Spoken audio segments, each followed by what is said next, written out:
Hello everyone, welcome to G centric. और अब हम लोग नेक्स्ट यूनिट स्टार्ट करेंगे हमारा फेस कंट्रोल रेक्टिफायर। पूरे पावर इलेक्ट्रॉनिक्स में ये जो 6 नंबर वाली यूनिट है, ये सबसे बड़ी यूनिट है फेस कंट्रोल रेक्टिफायर। और बहुत सारे स्टूडेंट इसी यूनिट में बहुत ज़्यादा घबराते हैं और इसी यूनिट से पावर इलेक्ट्रॉनिक्स से अपनी दूरी बना लेते हैं। बट आई एम श्योर कि मैं आपको कुछ इस तरीके से ब्रीफ या कॉम्पैक्ट इंफॉर्मेशन बीच बीच में देते जाऊंगा, जिससे कि आपके दिमाग में, क्योंकि देखिए बहुत ज़्यादा अगर फॉर्मूले हैं किसी सब्जेक्ट में या किसी टॉपिक में, तो उसको पढ़ने का तरीका थोड़ा सा डिफरेंट करिए। उसको दिमाग में वो जो फॉर्मूले, नंबर ऑफ फॉर्मूले, अगर उनको आप अच्छे से सेट करेंगे, अच्छे से उनकी कैटेगरी बना के सेट कर देंगे, तो आपके दिमाग में कन्फ्यूजन नहीं होगा। ठीक है, ज़्यादा फॉर्मूले अगर किसी टॉपिक में है तो कन्फ्यूजन इसीलिए होता है कि वो बोल सकते हैं अनऑर्गेनाइज तरीके से आपके दिमाग में अरेंज होते हैं, और मैं आपको अच्छे से अरेंज करके दूंगा पूरे के पूरे टॉपिक में। ठीक है, वन बाय वन पढ़ते जाएंगे। और ये टॉपिक में बहुत सारे स्टूडेंट की ये शिकायत भी होती है कि सर बीच में जब चल रहे हैं तो समझ नहीं आता कि क्या चल रहा है ना, तो वो नौबत भी आपको नहीं फेस करनी पड़ेगी। मैं कोशिश करता हूं कि कैमरे के उस तरफ जो लोग सुन रहे हैं उनके दिमाग को रीड करने की कोशिश करता हूं, उन्हें कौन कौन सी परेशानी आ सकती है। जस्ट लाइक मशीन और पावर सिस्टम में बहुत ही छोटे कैलकुलेशन मिस्टेक वाले अगर डाउट होंगे तो होंगे, अदरवाइज आपका कॉन्सेप्चुअल डाउट ज़्यादा नहीं रहता है। क्यों? क्योंकि ऑफलाइन ज़्यादा क्लास पढ़ाने का एक फ़ायदा ये होता है कि आप स्टूडेंट्स का माइंडसेट रीड करने लगे हैं।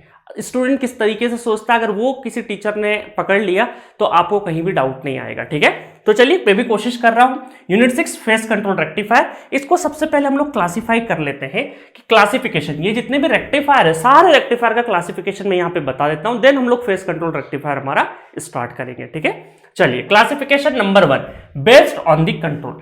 पहला क्लासिफिकेशन है फेस कंट्रोल रेक्टिफायर्स का कि based on the control. Control से हम लोग किस तरीके से कंट्रोल बेस्ड क्लासिफिकेशन कर सकते हैं। तो पहला है आपका अनकंट्रोल्ड रेक्टिफायर। देखिए रेक्टिफायर में होता क्या है, रेक्टिफायर में हम लोग क्या करते हैं, फिक्स्ड एसी इनपुट में देते हैं और आउटपुट में क्या आता है, अनकंट्रोल्ड रेक्टिफायर, जिसमें क्या लगे रहते हैं, डायोड लगे रहते हैं। ये जो रेक्टिफायर बनेगा with the help of diodes बनेगा, जो कि हम लोग ऑलरेडी अनकंट्रोल्ड रेक्टिफायर पिछली यूनिट देख चुके हैं। और इसमें हमें क्या मिलता है, फिक्स्ड आउटपुट मिलता है, फिक्स्ड आउटपुट। इसका मतलब जो V मिलेगा वो हमारा क्या रहेगा, वेरिएबल नहीं रहेगा, फिक्स्ड रहेगा। जो आउटपुट वोल्टेज रहेगा वो फिक्स्ड रहेगा, वेरिएबल नहीं बना सकते हम लोग। ठीक है, चलिए नेक्स्ट अगर बात करें हम लोग, B जो है बेस्ड ऑन द कंट्रोल, पहला है हमारा अनकंट्रोल्ड रेक्टिफायर जो कि डायोड से बना है। B है फुल्ली कंट्रोल्ड रेक्टिफायर। इसके अंदर क्या होगा कि आप फिक्स्ड एसी तो दोगे, रेक्टिफायर में ऑब्वियसली एसी, बट ये फिक्स्ड एसी हम लोग दे रहे हैं, है ना, साइनोसॉइडल एक फिक्स्ड एसी दिया हम लोगों ने इनपुट, तो आउटपुट में हमें वेरिएबल आउटपुट मिल सकता है, वेरिएबल आउटपुट मिल सकता है। अब ये वेरिएबल आउटपुट, जो आउटपुट V है वो क्या है, वेरिएबल मिल सकता है। किसकी हेल्प से मिलेगा, with the help of firing angle alpha, है ना। इसका इंट्रोडक्शन दे चुका हूं आपको, फायरिंग एंगल का मतलब क्या होता है। इस फायरिंग एंगल को अगर हम लोग वेरी करते जाएंगे, तो हमारा आउटपुट जो वोल्टेज है वो भी वेरिएबल आउटपुट वोल्टेज मिलते जाएगा। ठीक है, इसको हम लोग फुल्ली कंट्रोल्ड रेक्टिफायर भी बोल सकते हैं, और इसका एक और नाम है फुल कन्वर्टर। इसको क्या बोल सकते हैं, फुल कन्वर्टर। और इसके अंदर एक भी डायोड यूज नहीं होता है। जो भी आपका रेक्टिफायर बने रहेगा वो with the help of SCR बना रहेगा। सिलिकॉन कंट्रोल्ड रेक्टिफायर से ही ये रेक्टिफायर डिजाइन होता है, जिसको हम क्या बोलते हैं, फुल कन्वर्टर बोलते हैं। नेक्स्ट आपका थर्ड कैटेगरी है, C category, half controlled rectifier. अब देखिए हाफ कंट्रोल में क्या हुआ, बहुत सारे लोग कंफ्यूज हो जाते हैं कि fully control, half control, uncontrol में। अनकंट्रोल सीधा सीधा सिर्फ डायोड था, यहां पे सीधा सीधा सारे SCR था, फायरिंग एंगल से हम लोग कर रहे थे। यहां पर क्या होता है कि जो इनपुट है आपका वो तो फिक्स्ड एसी ही रहेगा, बट जो आउटपुट है वो हम लोग वेरिएबल बना देते हैं। आउटपुट क्या होता है, यहां पे वेरिएबल बन जाता है। तो आप बोलोगे सर इसमें और इसमें क्या अंतर रहा, फिर यहां पर भी वेरिएबल आउटपुट बना दिया, यहां पर भी आपने वेरिएबल आउटपुट बना दिया, बट यहां पे जो वेरिएबल आउटपुट बनाएंगे हम लोग वो with the help of SCR तो रहेगा, साथ में हम लोग डायोड यूज कर लेंगे, डायोड यूज कर लेंगे। तो सपोज करिए यहां पर थोड़ी देर के लिए एग्जांपल लीजिए कि मान लीजिए यहां 4 SCR यूज हो रहे हैं, तो हमने यहां पे क्या करेंगे कि 4 की जगह 2 SCR यूज कर लेंगे और 2 डायोड यूज कर लेंगे। तो आप देखो मिक्सिंग हो गई ना, क्योंकि हमें पता है कि SCR क्या है, फुल्ली कंट्रोल्ड है आपका, नॉट फुल्ली कंट्रोल, हम ये बोल सकते हैं कंट्रोलेबल स्विच है, और डायोड क्या है आपका, अनकंट्रोल्ड है ना, डायोड क्या है आपका, अनकंट्रोल्ड है। तो यहां पर आधा सेक्शन आपका कंट्रोल्ड है और आधा सेक्शन हम ये बोल सकते हैं अनकंट्रोल्ड है, तो इसको बोलते हैं हाफ कंट्रोल्ड। क्या बोलते हैं? हाफ कंट्रोल्ड, या फिर इसको बोलते हैं हम लोग सेमी कन्वर्टर। क्या बोलते हैं? इसका एक और नाम क्या है? Semi converter. सेमी कन्वर्टर, इसका फेमस नाम क्या है? कन्वर्टर। ये है हमारा फुल कन्वर्टर, ये है हमारा सेमी कन्वर्टर, और ये बोल सकते हैं हम लोग कि ये हमारा क्या है? Half controlled. हाफ कंट्रोल्ड, आधा कंट्रोल्ड है और आधा नहीं है, ठीक है, क्योंकि बिकॉज ऑफ डायोड और एससीआर। समझ में आया? क्लासिफिकेशन समझ में आया आपको? पहला ए, बी और सी तीनों क्लासिफिकेशन समझ में आ गए होंगे। डायोड दैट इज अनकंट्रोल्ड, सिर्फ एससीआर यूज हो रहे हैं तो फुल्ली कंट्रोल्ड है हमारा, और यहाँ पे हाफ कंट्रोल जिसको हम लोग क्या बोल सकते हैं? सेमी कन्वर्टर भी बोलते हैं। एससीआर और डायोड यूज हो जाए तो यहाँ पर भी वेरिएबल आउटपुट रहेगा, और ऑब्वियस है कि फायरिंग एंगल है तो एससीआर के लिए तो फायरिंग एंगल यूज होगा, तो यहाँ पे भी फायरिंग एंगल को वेरिएबल बना सकते हैं। वेरिएबल फायरिंग एंगल से हम लोग यहाँ पे वेरिएबल आउटपुट पाएंगे। चलिए, तो ये क्लासिफिकेशन किस पे रहा? Based on the control. Next classification की तरफ बढ़ते हैं, based on the number of pulse. Based on the number of pulse. अब देखिए नंबर ऑफ पल्स, ये क्या है? आपका टाइम पीरियड है। क्या ये हमारा टाइम पीरियड? टाइम पीरियड क्या होगा? 2π डिवाइडेड बाय m, और m क्या है? Pulse number. 1 pulse, 2 pulse, 3 pulse, 4 pulse. अभी पल्स का नंबर का मतलब समझते हैं हम लोग कि pulse number gives the number of output pulse for 1 cycle of AC source. मतलब हम ये बोलना चाह रहे हैं पल्स नंबर का मतलब पल्स नंबर का मतलब क्या है कि अगर यहाँ पर आपने एक एसी आउटपुट इनपुट दिया है, that is our AC input, तो उसके रिस्पेक्ट में आउटपुट एक पल्स हमने क्या दिया है? इनपुट में एसी। एक पल्स क्या दिया है? इनपुट में एसी दिया है, तो आउटपुट की कितनी पल्स बनेगी? ठीक है, आउटपुट की कितनी पल्स बनेगी? और ये बोल सकते हैं हम लोग कि एक पल्स, या बोल सकते हैं कि यहां पर एक साइकिल बोलिए, पल्स से ज्यादा बेहतर क्या है यहाँ पे? साइकिल। एक साइकिल इनपुट से कितने पल्स का हमें आउटपुट मिलेगा? कितने पल्स का आउटपुट मिलेगा? तो वही मैंने यहाँ पे लिख दिया है, pulse number gives the number of output pulse for 1 cycle of AC source. 1 cycle of AC source से आउटपुट में कितनी नंबर ऑफ पल्स रहेगी? तो सबसे पहले हम लोग बात करते हैं 1 पल्स कन्वर्टर की। तो सबसे पहले बात करें 1 पल्स, तो 1 पल्स का टाइम पीरियड क्या हो जाएगा? 1 पल्स का जो टाइम पीरियड है वो t इक्वल टू 2π/1, m की जगह क्या करेंगे? 1 रख देंगे। तो यहाँ पे 1 पल्स का मतलब है m इक्वल टू 1। तो इसका मतलब है कि इनपुट तो आपका भाई एक साइकिल का रहेगा, आउटपुट क्या आएगा यहाँ पे? अगर मैं आउटपुट बनाऊं तो आउटपुट यहाँ पे बन जाएगा आपका, टाइम पीरियड क्या होना चाहिए आपका? टाइम पीरियड क्या है? 2π। तो ये कुछ इस तरीके से बन जाएगा टाइम पीरियड, ठीक है, ये बोल सकते हैं हम लोग 2π का टाइम पीरियड है। तो ये एग्जांपल हमने कहाँ देखा है? ठीक है, और यहां से बेहतर वे में अगर बनाए हम लोग, थोड़ा सा और आगे बना देते इसको। ये हमारा आउटपुट, ठीक है, ओमेगा टी ले लेते हैं। तो ये हमारा क्या रहा? ये है पाई, ये है 2π, और वापस से ये। तो देखा वेवफॉर्म लग रहा है। कहां पे देखा आपने? Half wave rectifier. Half wave rectifier इसी से बना था हमारा। ये क्या था हमारा? Half wave rectifier. वेवफॉर्म तो देख चुके हैं हाफ वेव रेक्टिफायर की, कि एक पल्स। अब देखिए टाइम पीरियड क्या है? ये है टोटल टाइम पीरियड t, और इस टाइम पीरियड में आउटपुट के इस वेवफॉर्म में हमें कितने पल्स मिल रहे हैं? एक ही नंबर ऑफ पल्स मिल रहा है। और इनपुट कितना है आपका? 1 साइकिल का इनपुट है। इनपुट क्या है? 1 साइकिल। समझ में आ रहा है डेफिनेशन? तो ये आपका क्या रहा? 1 पल्स कन्वर्टर रहा। क्या रहा आपका? 1 पल्स कन्वर्टर, जो कि किसका एग्जांपल है? हाफ वेव रेक्टिफायर का। सिमिलरली 2 पल्स कन्वर्टर की बात करें तो 2 पल्स कन्वर्टर की बात करेंगे हम लोग, तो टाइम पीरियड क्या हो जाएगा आपका? Time period t equal to 2π/ कितना है? 2। Number of pulse m equal to कितना हो जाएगा? m equal to 2। तो ये कितना हो जाएगा? पाई हो जाएगा। ये वेवफॉर्म अब आपको समझ में आ रहा होगा। ये वेवफॉर्म कैसे बना दूंगा मैं? ये वेवफॉर्म बना दूंगा, ये आउटपुट 2 पल्स आनी चाहिए। तो एक साइकिल कितना है आपका? 2π तक का एक इनपुट का साइकिल है, और उसमें हमें 2 पल्स मिल रहे हैं। उसमें हमें क्या मिल रहे हैं? 2 पल्स मिल रहे हैं, that is pi, that is 2π। तो ये किसका एग्जाम्पल है? ये एग्जाम्पल है आपका फुल वेव रेक्टिफायर।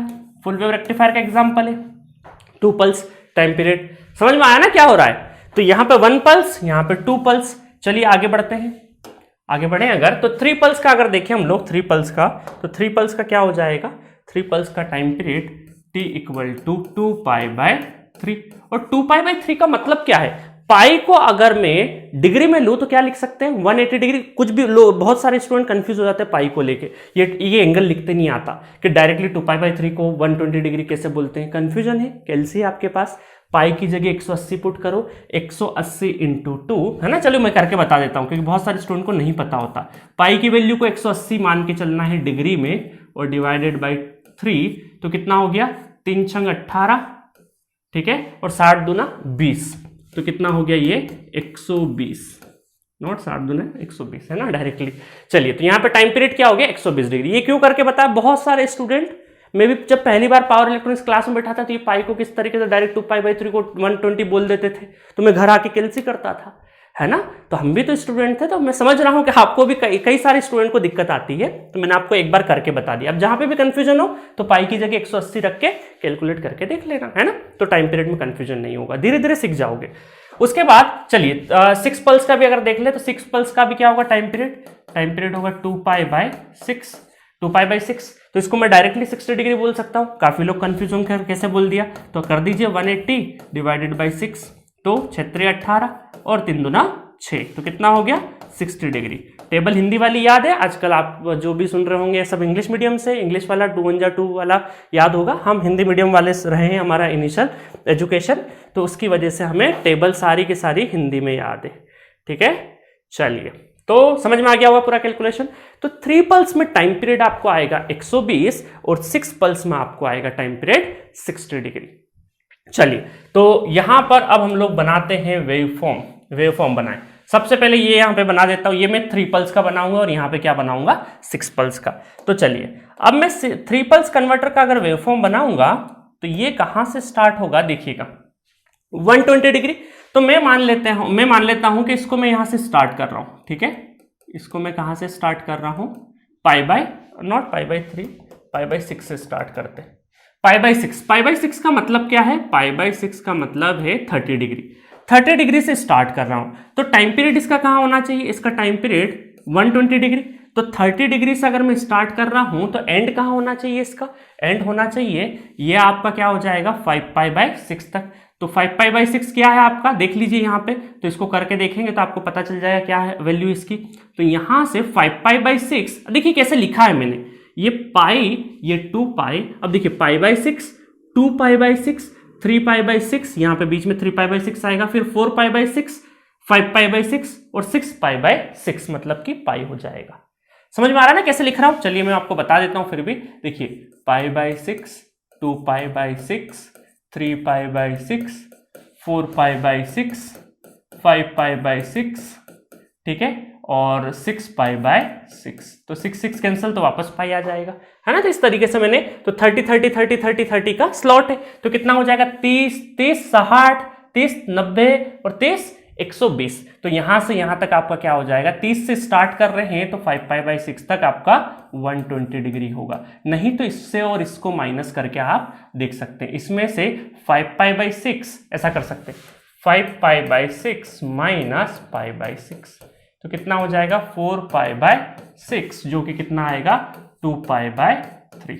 ठीक है, समझ में आया, अब कर लेंगे। तो चलिए यहां पे कंफ्यूजन नहीं होना। तो टाइम पीरियड आपका, तो यहां से अगर मैं स्टार्ट करता हूं, और मैं यहां से क्यों स्टार्ट कर रहा हूं, आप बोलेंगे सर 0 से स्टार्ट कर लो, क्योंकि ये जो 3 पल्स और 6 पल्स के जब हम कन्वर्टर पढ़ेंगे आपको आगे, तो वेवफॉर्म कुछ इस तरीके से ही बनेगी। तो मैंने यहाँ एग्जांपल में भी π/6 से ही स्टार्ट कर देता हूं। तो चलिए, तो यहां से लगा के यहां तक खत्म होगा, तो इसका मतलब है कि ये हमारा पल्स स्टार्ट हुआ, यहां पे खत्म हो जा रहा है, यहां से स्टार्ट हुआ, यहां पे खत्म हो जा रहा है, फिर वापस 5/6 से कहां तक जाएगा, ये जाएगा 9π/6 से। तो 1 पल्स 2 पल्स, अब देखिए कंफ्यूजन है, तो 9π/6 में से 5π/6 माइनस कर लीजिए, तो 9 में से डिनोमिनेटर तो आपका क्या है, आपका सेम है, तो 9 में से 5 गए तो कितना बचा 4, 4π/6, 4π/6 2 से काट दीजिए तो कितना हुआ 2π/3 रहा। ठीक है, चलिए देन अगला पल्स आपका 9π/6 से कहां तक जाएगा, ये 2π/3 के भी इस साइड में जाएगा।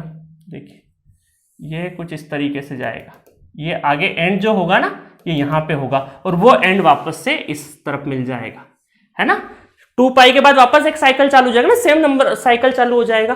तो हम ये बोल सकते हैं कि ये वाला हिस्सा भी तो छूटा हुआ है, तो ये तीसरा पल्स का जो एंड होगा ये वाला जो है, हमने आगे से 30 डिग्री आगे से स्टार्ट किया तो 30 डिग्री एंड तक, मतलब इधर आगे एंड करेगा।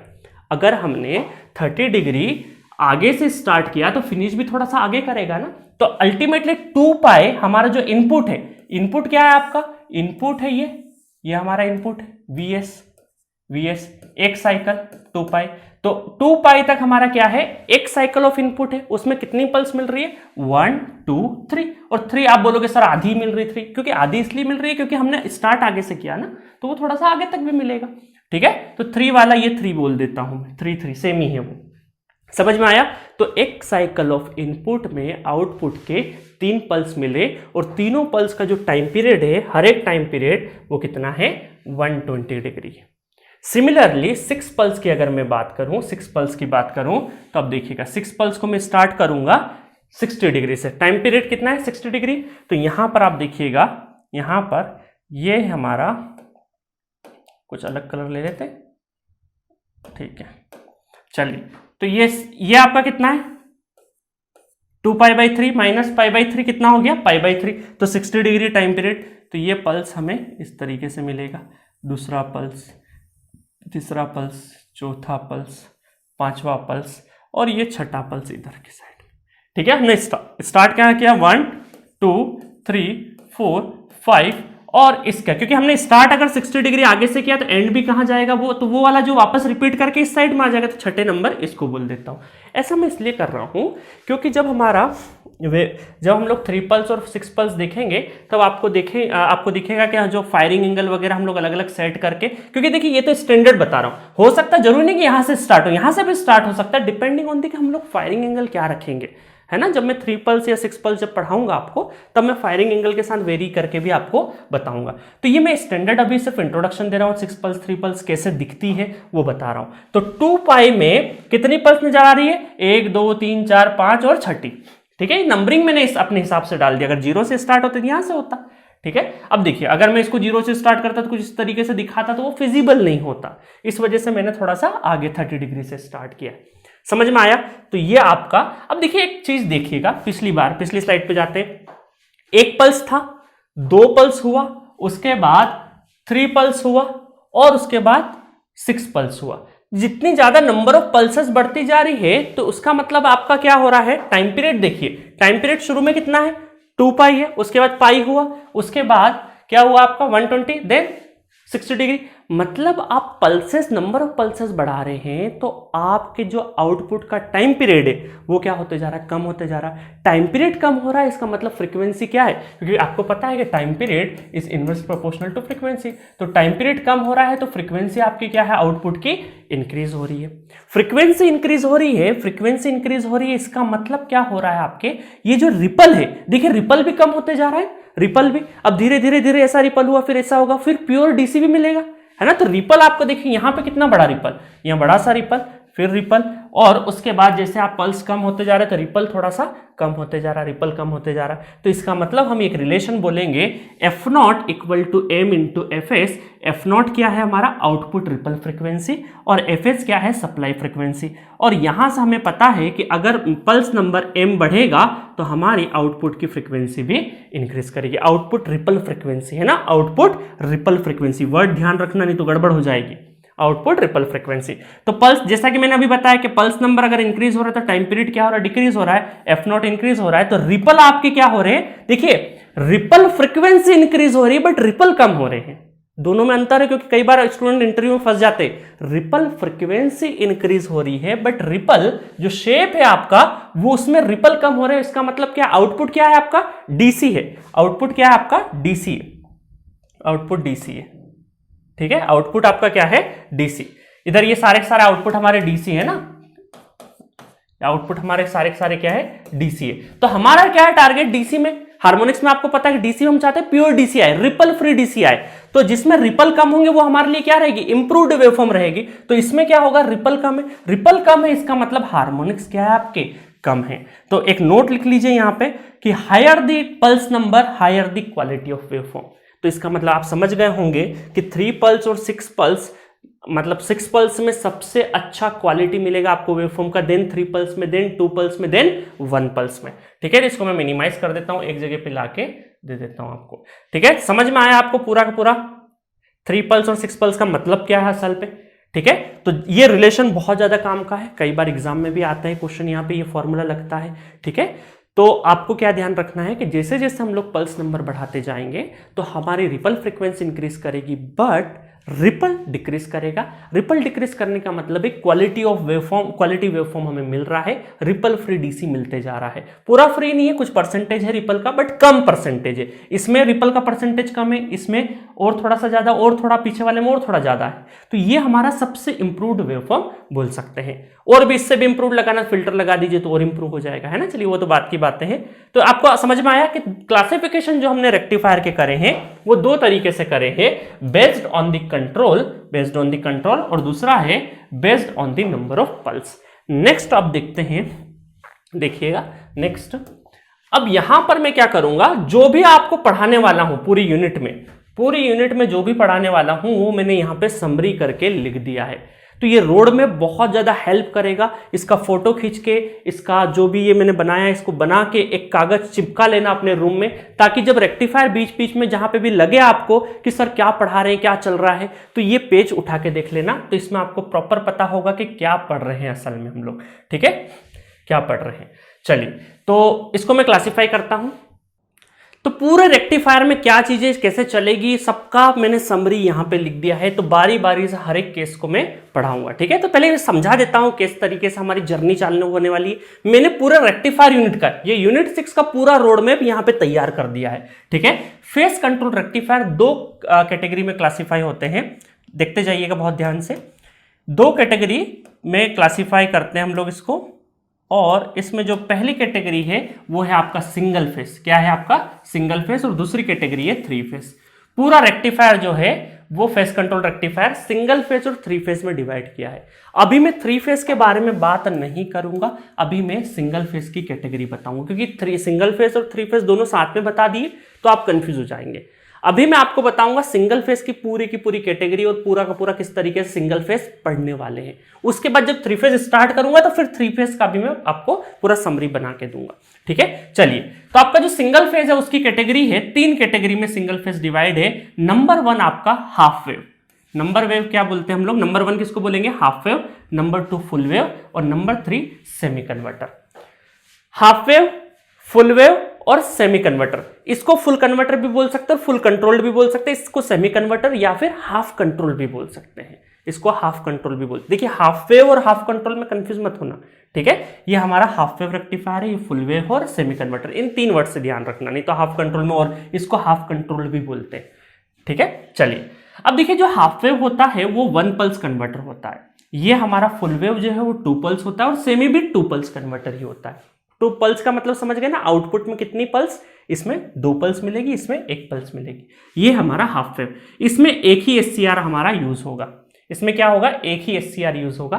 और इसको किस तरीके से पढ़ेंगे? सबसे पहला इसमें जो केस पढ़ेंगे वो आर लोड पढ़ेंगे। Half wave single phase half wave with R load. Second पढ़ेंगे RL load, single phase half wave with RL load. Single phase half wave RL load with freewheeling diode. Single phase half wave with RE load, है ना। Single phase half wave with RLE load. इस तरीके से 5 cases पढ़ेंगे, क्योंकि देखिए जब question आता है ना रेक्टिफायर में तो स्टूडेंट कंफ्यूज होता है कि ये कहाँ का क्वेश्चन है। भाई, क्वेश्चन को पहचानना, अगर आपने क्वेश्चन को पहचान लिया कि इनमें से कौन से केस का क्वेश्चन है, तो आप बहुत इमीडिएट आंसर निकाल देंगे। सबसे बड़ी समस्या है क्वेश्चन रीड करके स्टूडेंट कंफ्यूज हो जाता है रेक्टिफायर में कि कौन सा केस है वो। तो अब आपको मैंने बता दिया सिंगल फेस, हाफ, देन अलग अलग लोड। तो इन अलग अलग लोड को मैं डिटेल में डिस्कस करूंगा। ठीक है, चलिए सेकंड वाला। फिर पढ़ेंगे हम लोग फुल वेव कन्वर्टर।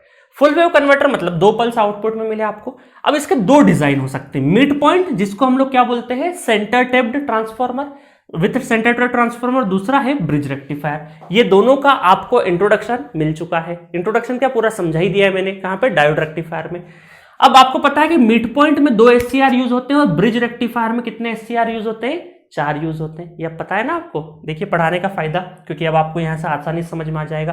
तो जो मैं पहला केस पढ़ाऊंगा, मिड पॉइंट और ब्रिज दोनों रेक्टिफायर को लेके विथ आर लोड ले लूंगा। क्या ले लूंगा? With R load. तो आर लोड के साथ में मैं मिड पॉइंट और ब्रिज रेक्टिफायर को डिस्कस करूंगा। सेकंड केस पढ़ूंगा मैं single phase full wave with RL load. Single phase full wave with RL load. अब देखिए यहां पर आरएल और आरएलई इन दोनों को अलग से पढ़ाऊंगा। किसके लिए? डिसकंटिन्यूअस करंट के लिए पढ़ाऊंगा पहले, और फिर आरएल और आरएलई, सेम आरएल और आरएलई को वापस पढ़ाऊंगा किसके लिए? कंटिन्यूअस करंट के लिए। अब ये डिसकंटिन्यूअस करंट, कंटिन्यूअस करंट क्या है? जब भी आपका करंट जीरो हो जाए इसका मतलब क्या है? डिसकंटिन्यूटी आ गई है। तो ये आपको जब मैं डिटेल वर्जन में तो आपको आगे पढ़ाऊंगा, तो डिसकंटिन्यूअस करंट और कंटिन्यूअस करंट। तो ये जो कंटिन्यूअस मोड होता है इसमें आरएल और आरएलई कोई भी लोड हो तो वेवफॉर्म सेम ही बनता है, ठीक है। बट डिसकंटिन्यूअस में आरएल और आरएलई में थोड़ा थोड़ा डिफरेंस हो जाता है।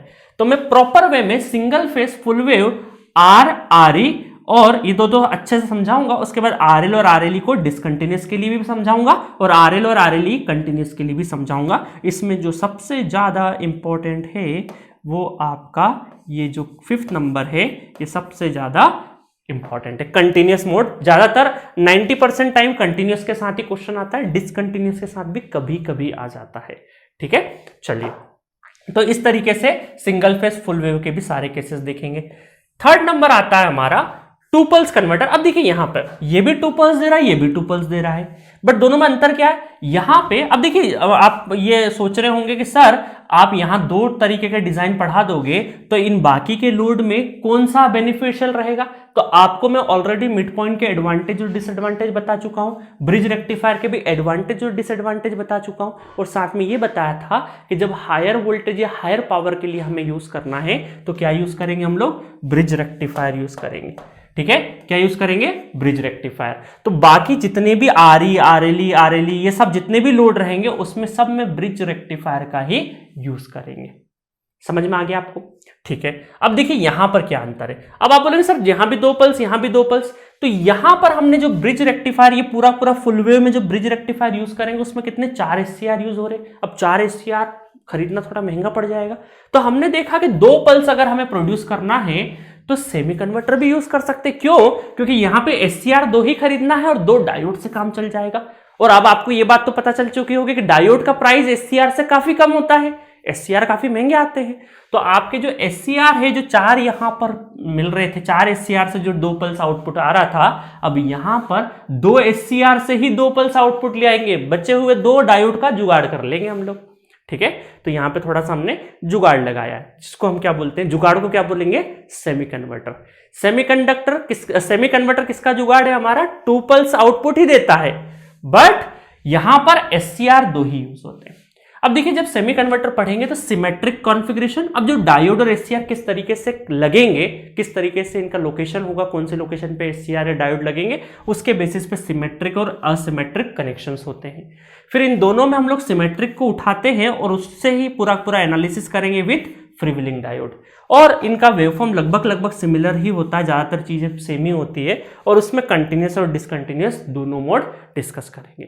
तो इसमें भी सेमी कन्वर्टर बहुत ज्यादा इंपॉर्टेंट है, बहुत ज्यादा इंपॉर्टेंट। अब ये मैंने पूरे के पूरे केसेस आपको बता दिए हैं, और ये भी बता दिया है कि स्टूडेंट्स को क्यों रेक्टिफायर टफ लगता है, बिकॉज कि रेक्टिफायर में क्या होता है, बहुत सारे केसेस होते हैं और बहुत सारे, हर एक केस का अलग फॉर्मूला बनेगा, इसीलिए स्टूडेंट जब क्वेश्चन आता है तो कंफ्यूज हो जाता है।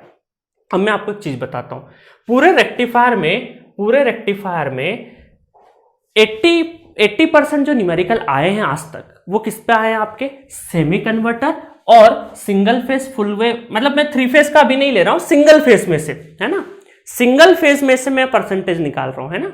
फेज कंट्रोल के सिंगल फेज में से जितने cases, out of this cases सबसे ज्यादा जो न्यूमेरिकल आते हैं सेमी कन्वर्टर से आते हैं, और आरएल और आरएलई कंटिन्यूअस करंट्स के केस से आते हैं।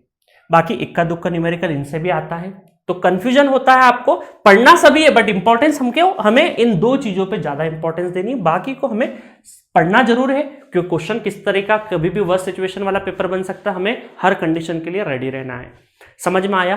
तो ये वाला जो पेज है ना सिंगल फेज, तो पूरा सिंगल फेज का मैंने समरी यहां पे लिख दिया है, इसको बढ़िया से लिखिएगा और इसको इस एक पेज पे लिख के अपने रूम में लगा लीजिएगा, चलते फिरते। अब जब मैं पढ़ा दूंगा ना पूरा इसको, एक एक केस जब पढ़ लेंगे, तब आपका ये जो इसको देखते से ही समझ में आना चाहिए कि single phase full wave rectifier RE load का वेवफॉर्म कैसे बनता है, वेवफॉर्म बनने के बाद में आउटपुट वोल्टेज कैसे लिखेंगे, एकदम दिमाग में चलने चाहिए। वेवफॉर्म आपके दिमाग में चलना चाहिए। जैसे ही नाम सुन लो सिंगल फेज सेमी कन्वर्टर की बात कर रहा हूं, तो आपके दिमाग में उसका डायग्राम बन जाना चाहिए और उसका वेवफॉर्म बन जाना चाहिए, और डेफिनेटली बनेगा, ये मेरी गारंटी है। मैं पढ़ाऊंगा आपको और ये इमेजिनेशन करवा के बताऊंगा, ठीक है।